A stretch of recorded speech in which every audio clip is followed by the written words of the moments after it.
Hola, mi nombre es Sofía y hoy les voy a hablar sobre la nomenclatura química. La nomenclatura química estudia y asigna nombres a los elementos y los compuestos químicos. Hay tres tipos: stock, sistemática y tradicional. La stock toma en cuenta el número de valencia central.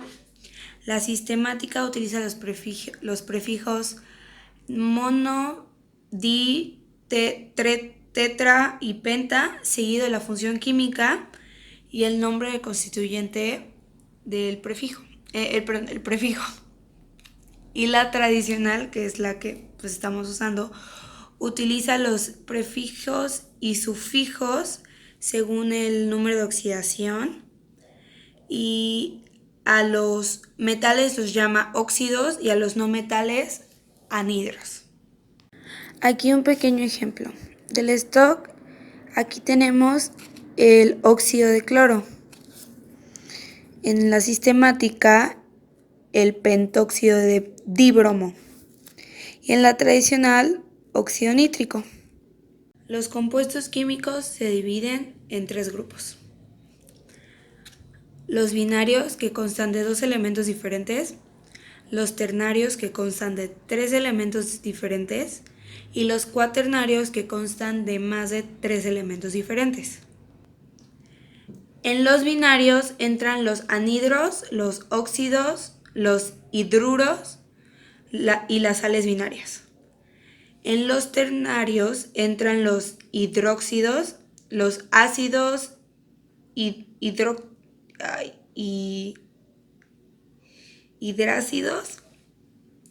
y las sales oxisales neutras. Perdón, acisales neutras. Y en los cuaternarios están las sales oxisales ácidas, dobles y mixtas. Ok, aquí ahorita es un ejemplo de los hidruros metálicos. Estos constan de un hidrógeno, un átomo de hidrógeno y metal, o sea, un compuesto entre el hidrógeno y elementos que están en la familia de los metales.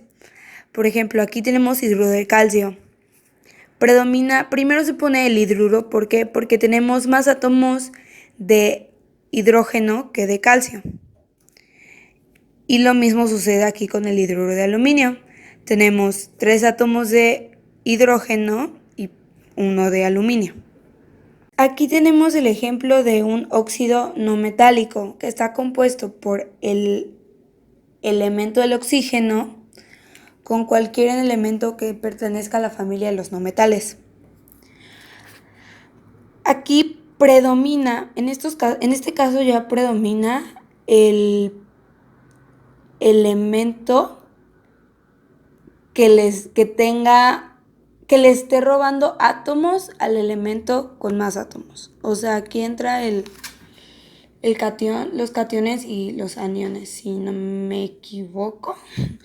Y por ejemplo, aquí tenemos el monóxido. Monóxido es porque hay un átomo de oxígeno y de carbono. O sea, siempre va a predominar el oxígeno, si no me equivoco. Por eso se pone así, de uno.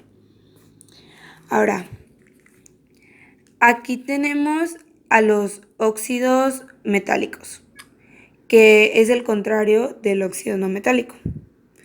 Aquí, como podemos ver, es la combinación del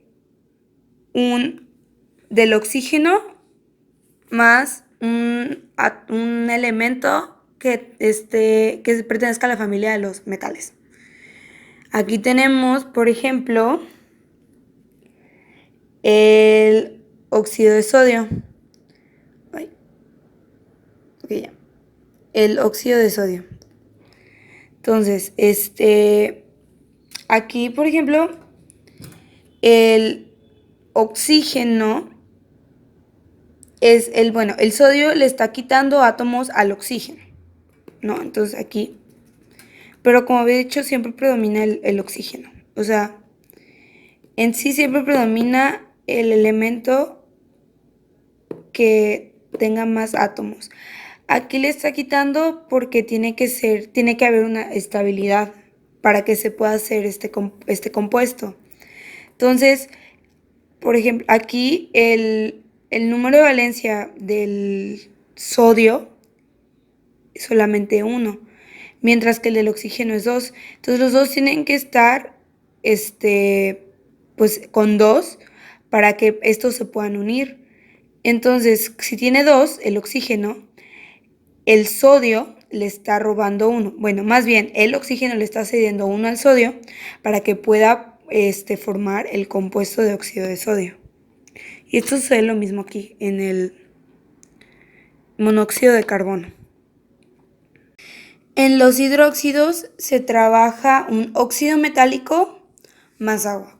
Aquí el óxido metálico es el potasio y el oxígeno. Y en el agua estamos con el hidrógeno. Entonces aquí es hidróxido de potasio.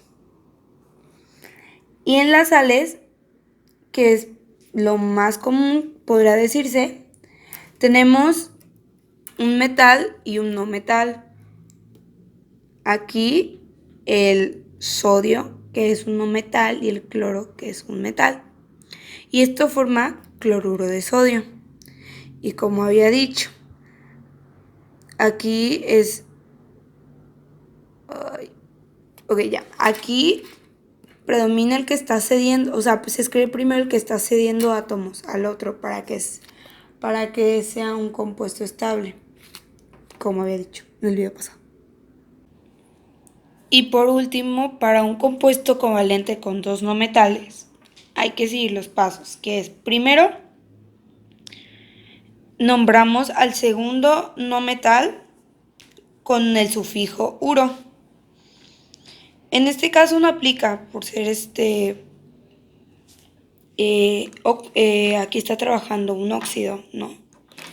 El óxido de carbono. Entonces, aquí en este no aplica. Pero sigo. Después hay que nombrar al primer no metal por el nombre del elemento. Y al final, para el número de átomos indicados, los subíndices. Entonces, aquí la respuesta sería dióxido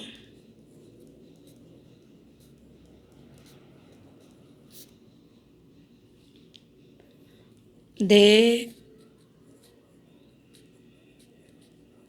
carbono. ¿Por qué dióxido de carbono? Porque aquí tenemos el óxido que está teniendo más átomos, ¿no? Y el óxido es el que le está cediendo átomos al carbono. ¿Y por qué dióxido? Porque tiene dos átomos. Y es lo que dice, o sea, con los subíndices de mono, di, tri, tetra, penta, vamos a nombrar. Entonces, por eso dióxido de carbono. Y ahora, para que pues, se den cuenta de cómo funciona con un estos no metales, tenemos el carbono y el cloro.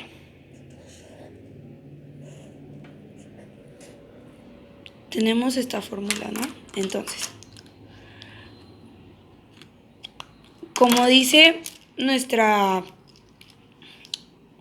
reglas, al segundo no metal lo vamos a nombrar con el sufijo uro. Entonces aquí queda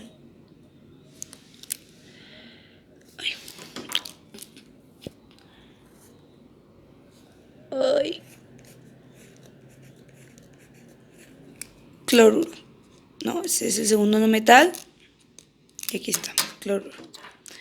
Ahora, después al primer no metal, pues se va a quedar como el nombre del elemento. Entonces, al primer no metal, en este caso que es el carbono, se queda como de carbono. Uy, no enfoca. Y por último, indicamos el número de átomos con los subíndices. En este caso es tetra porque es 4. Entonces aquí al inicio de cloruro escribimos